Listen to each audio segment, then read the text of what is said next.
If your body feels stiff and achy in certain areas, you're getting pains and knots here and there, or your posture has over time evolved into something like the following, then chances are your body would benefit from having more mobility.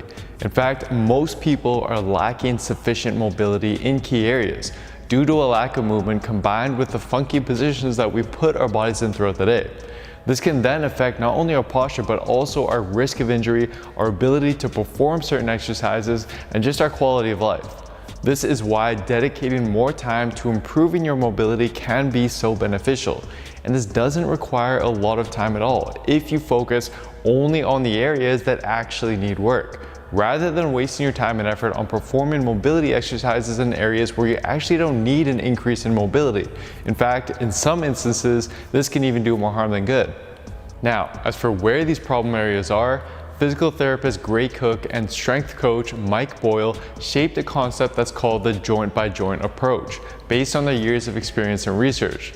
They found that typically there are 4 main areas where people tend to lack sufficient mobility the most: the shoulders, the thoracic spine, the hips, and the ankles.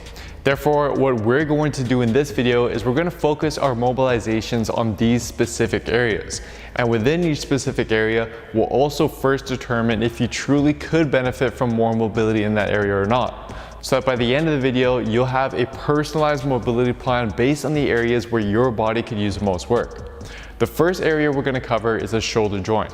A lack of mobility here is nowadays quite common, especially in males. In fact, in the shoulder mobility test I'm about to show you, on average, almost all male subjects, including young subjects in their 20s, failed the test, with the failure rates just continuing to rise and worsen with age. This result was slightly better in females, but still had a similar trend as males. And this common mobility deficit becomes a problem because of the compensations we then make not only in the gym during our major lifts, but also in our daily life during any reaching or overhead tasks, for example, which can then lead to pain and discomfort down the road.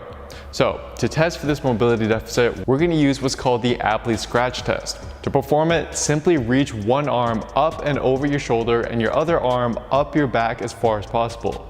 To pass, ideally you want those fingers to touch, but aim to at least get your top hand to reach the top of your shoulder blade and your bottom hand to at least touch the bottom of your shoulder blade. If your top arm fails, then it's likely missing adequate shoulder external rotation and abduction. If your bottom arm fails, then this indicates that it's likely missing the opposite, adequate shoulder internal rotation and adduction.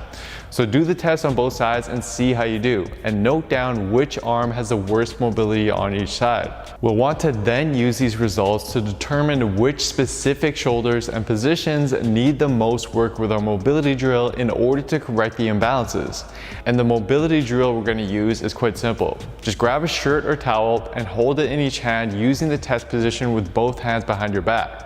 Then, to mobilize the top arm, perform reps of gently pulling down on the towel while actively reaching downward with your top arm.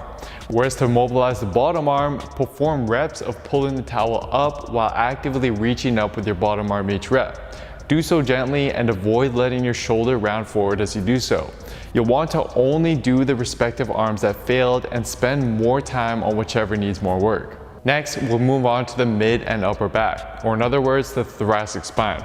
This area often stiffens up due to excessive sitting and technology use throughout the day, and we over time lose the ability to extend our back out of this hunched posture. To test if this is a problem area for you, it's pretty simple. Just take a picture sideways in the mirror with your body relaxed.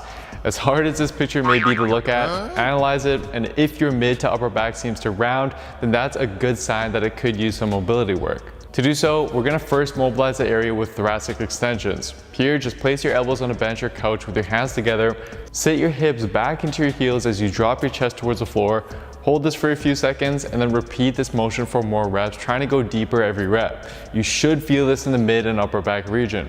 We'll then follow this up with cat-cows that can either be done on the floor or conveniently done while